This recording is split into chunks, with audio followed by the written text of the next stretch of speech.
Welcome to Suman TV. Right now నేను కొత్తపేటలో ఉన్న ఎపియాన్ పెయిన్ మేనేజ్మెంట్ సెంటర్ లో ఉన్నాను. మరి ఎపియాన్ అనగానే పిఆర్పి బాగా వినిపిస్తుంది, సక్సెస్ రేషియోతో బాగా దూసుకుపోతుంది అండ్ మోకాల నొప్పులకు సంబంధించి ఈ పిఆర్పి బాగా పనిచేస్తుంది అని ఇక్కడ వారు అంటున్నారు కదా. ఎస్, రైట్ నో మనతో పాటు ఉన్న డాక్టర్ సుధాకర్ గారు అండ్ వీరితో మాట్లాడదాము. అసలు మోకాల నొప్పులకు పిఆర్పి ఏ విధంగా పనిచేస్తుంది, ఏ స్టేజ్ లో ఎవరు రావచ్చు, పిఆర్పి ఎందుకు బాగా పనిచేస్తుందో వారి మాటల్లో విందాం. సార్ నమస్తే. సార్ నమస్కారం అండి. సార్, మోకాళ్ళ నొప్పులు బాగా వస్తున్నాయి సార్. అయితే ఎపియాన్ నుంచి బాగా పిఆర్పి పనిచేస్తుంది అని వింటున్నాం. సక్సెస్ రేషియో బాగుంటుంది, చాలా మంది ఫ్లోటింగ్ కూడా చూస్తున్నాం. గుడ్ న్యూస్ ఉంది సార్. మరి ఏంటి సార్, మోకాళ్ళ నొప్పులు అనగానే సర్జరీస్ కి కాకుండా ఈ పిఆర్పి ట్రీట్మెంటే బెస్ట్ వే అని ఎలా చెప్పగలుగుతారు? ఏంటి రిజల్ట్స్ ఏ విధంగా ఉంటాయి?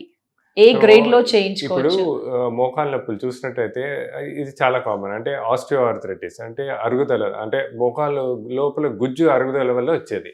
So osteoarthritis is a degenerative condition. So ఈ డీజనరేటివ్ కండిషన్ కి ఒక ప్రాపర్ మల్టీమోడల్ అప్రోచ్ ద్వారా ఒక రీజనరేషన్ చేసుకున్నట్టయితే, రీమోడలింగ్ చేసుకున్నట్టయితే ఈ పెయిన్స్ ని అవాయిడ్ చేయొచ్చు, రేంజ్ ఆఫ్ మూమెంట్స్ ఇంక్రీజ్ చేయొచ్చు.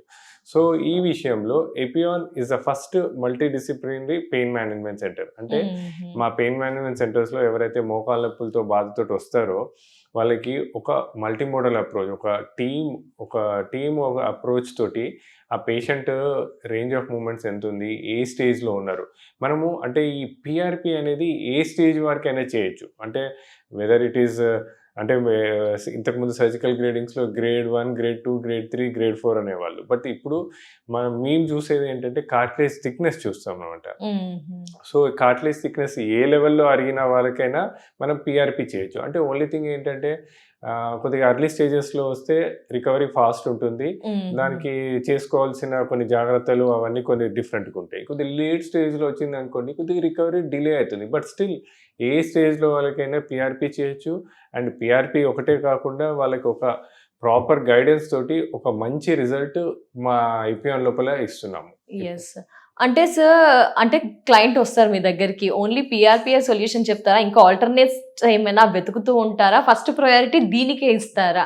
ఇంకా అదర్ ఆప్షన్స్ ఉంటే కనుక ఆల్టర్నేట్స్ ఏముంటాయి? అంటే మేము ఈ మోకాల్ నొప్పితోటి వచ్చినారనుకోండి, లాస్ట్ స్టేజెస్లో వచ్చిన వాళ్ళకి అపార్ట్ ఫ్రమ్ పిఆర్పి వాళ్ళకి జెనిక్యులర్ నర్వ్ రేడియో ఫ్రీక్వెన్సీ అబ్లేషన్ అంట. అంటే మోకాల్ చుట్టుపక్కల ఉన్న చిన్న చిన్న నరాల వాపుల వల్ల వచ్చే పెయిన్స్ తగ్గడానికి కూడా చిన్న చిన్న లేజర్ ట్రీట్మెంట్స్ చేస్తాం.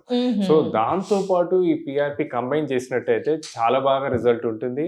అండ్ అందుకోసమని ఏ స్టేజ్ వాళ్ళు అడ్వాన్స్ స్టేజ్ ఆఫ్ ఆస్టియోఆర్థరైటిస్ తోటి వచ్చిన వాళ్ళకైనా ఈ పిఆర్పి పద్ధతి ద్వారా, ఈ ఇంజెక్షన్ పద్ధతుల ద్వారా ఒక మంచి రిజల్ట్, అంటే దీర్ఘకాలిక పరిష్కారం. ప్లస్ ఇంకోటి ఏంటంటే మేము వాళ్ళకి చెప్పేది, మీరు పిఆర్పిఏ కాకుండా దానికి తీసుకోవాల్సిన జాగ్రత్తలు, దానికి చేయగలిగిన ఎక్సర్సైజెస్, దానికి ఏ డూస్ అండ్ డోంట్స్ అంటాం మనం, అంటే ఏం జాగ్రత్తలు తీసుకోవాలి, ఏం ప్రికాషన్స్ తీసుకోవాలి, అవన్నీ కూడా వాళ్ళకి ప్రాపర్గా ఎక్స్ప్లెయిన్ చేసి మా టీం వాళ్ళతోటి ఫాలో అప్ చేసి అంటే రివ్యూస్ చేయడము, తర్వాత రిపీట్ స్కాన్స్ చేయడము. అందుకోసమని ఎపియాన్లో knee joint success rate is more than 95%. Yes sir, ఈ నీ రీప్లేస్మెంట్స్, ట్రాన్స్ప్లాంట్స్ ఉంటాయి కదా సార్, దానికంటే పిఆర్పిఏ బెస్ట్ అంటారా సార్? అంటే నేను ఇంతకుముందు చెప్పినట్టు ageing is a degenerative condition. So degenerative కండిషన్స్కి మేజర్ డిస్ట్రక్టివ్ సర్జరీస్ బదులు చిన్న చిన్న రీజనరేషన్ ద్వారా కూడా ఒక మార్గం ఉంది. So surgery should always be the last option. But ఎంత వీలైతే అంత సర్జరీ అవాయిడ్ చేయొచ్చు. అంటే ఇది మనము ఇనిషియల్ స్టేజెస్లో వస్తే మటుకు సర్జరీకి పోకుండా కూడా ఆపచ్చు. సో పిఆర్పి పద్ధతి ద్వారా ప్రాపర్గా రీజనరేట్ చేసుకొని మనం లైఫ్ స్టైల్ మోడిఫికేషన్స్ చేసుకున్నామంటే ఎంత వీలైతే అంత సర్జరీ కూడా అవాయిడ్ చేయొచ్చు మనం. ఎస్ సార్, మీరు life style modifications change compulsory అంటున్నారు సార్. ఈ పిఆర్పి చేయించుకుంటే కనుక ఎలాంటి లైఫ్ స్టైల్ చేంజ్ ఉండాలి అంటారు? సో మనము ఒక 45-50 ఇయర్స్ వచ్చాక ఒకసారి మన నీ జాయింట్స్ అరిగిన తర్వాత, అంటే knee joints are weight bearing joints. So ఎప్పుడైతే మన నీ జాయింట్స్ ఆస్టియోఆర్థరైటిస్ డెవలప్ అయినప్పుడు కొన్ని దాని మీద హై ఇంపాక్ట్ యాక్టివిటీస్ అవాయిడ్ చేయాలి. అంటే ఫర్ ఎగ్జాంపుల్ మనకి వాకింగ్ అలవాటు ఉందనుకోండి, వాకింగ్ అనేది cement road, tar road or hard surfaces మీద అవాయిడ్ చేయటము. తర్వాత ఇంకోటి ప్రాపర్ షూస్ వేసుకోవడము. తర్వాత ఇంకొన్ని యాక్టివిటీస్ లైక్ కింద కూర్చుండే అలవాటు ఉంటే అవాయిడ్ చేయటము. ఊరికే మెట్లెక్కే అలవాటు ఉంటే చేంజ్ చేసుకోవడము. తర్వాత కింద పడుకుంటే అలవాటు ఉంటే చేంజ్ చేయటము, ప్లస్ ఇంకోటి వెయిట్ మేనేజ్మెంట్. సో ఇలా కొద్దిగా లైఫ్ స్టైల్ మార్పు, అంటే మన ప్రాపర్ వెయిట్ మెయింటైన్ చేసుకొని, only walking is not the solution for health. వాకింగ్తో పాటు కొన్ని స్ట్రెచ్చింగ్ ఎక్సర్సైజెస్ చేసుకోవడము, బ్రీదింగ్ ఎక్సర్సైజెస్ చేసుకోవడము, తర్వాత లైఫ్ స్టైల్, ఫుడ్ మార్చుకోవడము, ఇవన్నీ కూడా చేంజెస్ చేసుకుంటే ఈ పిఆర్పి చాలా బాగా పనిచేస్తుంది. అలానే నీ జాయింట్స్ని మంచిగా ప్రొటెక్ట్ చేసుకోవచ్చు. Yes sir. ఫుడ్ హ్యాబిట్స్ అంటున్నారు కదా సార్, ఎలాంటి ఫుడ్ హ్యాబిట్స్ సార్ ఎపియాన్ నుంచి మీరు ఎలాంటి డైట్ చెప్తారు ఏంటి?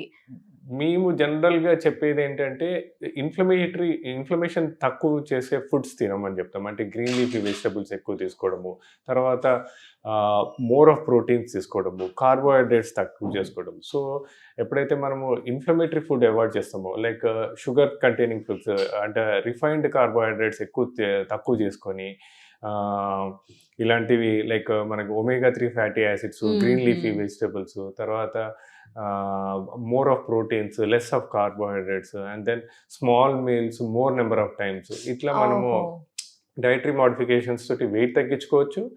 అలానే మన మజిల్ స్ట్రెంత్, అంటే ప్రోటీన్ డైట్ ఎక్కువ తీసుకొని, అంటే ఏజింగ్ ప్రాసెస్లో ఎప్పుడైతే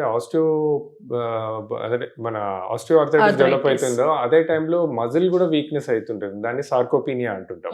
సో ఈ మజిల్ వీక్నెస్ని మనం కొద్ది వరకు తక్కువ చేసుకోవాలి అంటే ప్రోటీన్స్ ఎక్కువ తీసుకొని, ఆ ప్రోటీన్స్తో పాటు కొద్దిగా మజిల్ స్ట్రెంథనింగ్ ఎక్సర్సైజెస్ మీద ఫోకస్ చేసుకున్నట్టయితే మనం ఆ మజిల్ స్ట్రెంత్ని మెయింటైన్ చేయొచ్చు, జాయింట్స్ని ప్రొటెక్ట్ చేసుకోవచ్చు. సో అట్లా డైటరీ మోడిఫికేషన్స్ తోటి నీ జాయింట్స్ని ప్రొటెక్ట్ చేసుకొని మనం ఎక్కువ కాలం హ్యాపీగా ఉండొచ్చు. ఎస్, ఫుడ్ గురించి మాట్లాడుతున్నాం sir. Vitamin D deficiency, B12 deficiency, ఇలా డిఫరెంట్ డెఫిషియన్సీ ఈ మధ్య కాలంలో కూడా ఎక్కువ చూస్తున్నాం కదా సార్. వాటి విషయాన్ని ఏమంటారు సార్? అంటే అవి కూడా పెంచుకుంటూ మోకాళ్ళ మీద ఎలాంటి జాగ్రత్తలు ఏంటి, ఇవి మోకాళ్ళ మీద ఎలాంటి ఇబ్బందులు పడతాయంటారు? ఇప్పుడు వైటమిన్ డి డెఫిషియన్సీ అది చాలా ఇంపార్టెంట్ రోల్ ప్లే చేస్తుంది, ఎస్పెషల్లీ ఆస్టియోఆర్థరైటిస్, మోకాళ్ళ అరుగుదల లోపల. మనకి వైటమిన్ డి కాల్షియం అబ్జార్ప్షన్ కోసం ఇంపార్టెంట్. ఎప్పుడైతే ప్రాపర్గా కాల్షియం అబ్జార్ప్షన్ అవుతుందో బోన్ స్ట్రెంత్ మెయింటైన్ అవుతుంది. ఎప్పుడైతే వైటమిన్ D3 డెఫిషియన్సీ వస్తుందో కాల్షియం అబ్జార్ప్షన్ తగ్గి బోన్స్ వీక్ అవ్వడము, దాన్ని ఆస్టియోపోరోటిక్ బోన్స్ అంటారు. ఒకసారి బోన్స్ వీక్ అయినాయి అనుకోండి, ఆ బోన్స్కి అటాచ్డ్ టెండాన్స్, లిగమెంట్స్కి బ్లడ్ సర్క్యులేషన్ తక్కువ అయ్యి అవి కూడా డ్యామేజ్ అవుతూ ఉంటుంది. సో ఈ మోకాల్ అరుగుదలతోటి వచ్చిన వాళ్ళకి మేము అపార్ట్ ఫ్రమ్ గివింగ్ పిఆర్పి, వాళ్ళకి జనరల్గా వైటమిన్ D3, వైటమిన్ B12 కూడా చెక్ చేస్తాం. B12 కూడా ఎందుకంటే మనకి చాలా ఇంపార్టెంట్. ఒకటి ఏంటంటే మన నర్వ్స్ అంటే నర్వ్స్లో ఒక పొరని మెయింటైన్ చేయడానికి అది అవసరం ఉంటుంది. అదే కాకుండా మన కాన్సన్ట్రేషను, మనకి వాటన్నిటికీ చాలా B12 కూడా అవసరం పడుతుంది. సో వైటమిన్ D3 ఏమో కాల్షియం అండ్ బోన్ స్ట్రెంత్ కోసము, B12 ఏమో నరాల బలాన్ కోసము అవసరం పడుతుంది. సో కాబట్టి పిఆర్పితో పాటు వాటన్నిటిని కూడా కరెక్ట్ చేసుకున్నట్టయితే మన జనరల్ హెల్త్ చాలా బాగుంటుంది, అండ్ దెన్ నీ జాయింట్ కూడా చాలా బాగా మెయింటైన్ అవుతుంది. Thank you so much sir. నమస్తే. నమస్కారం.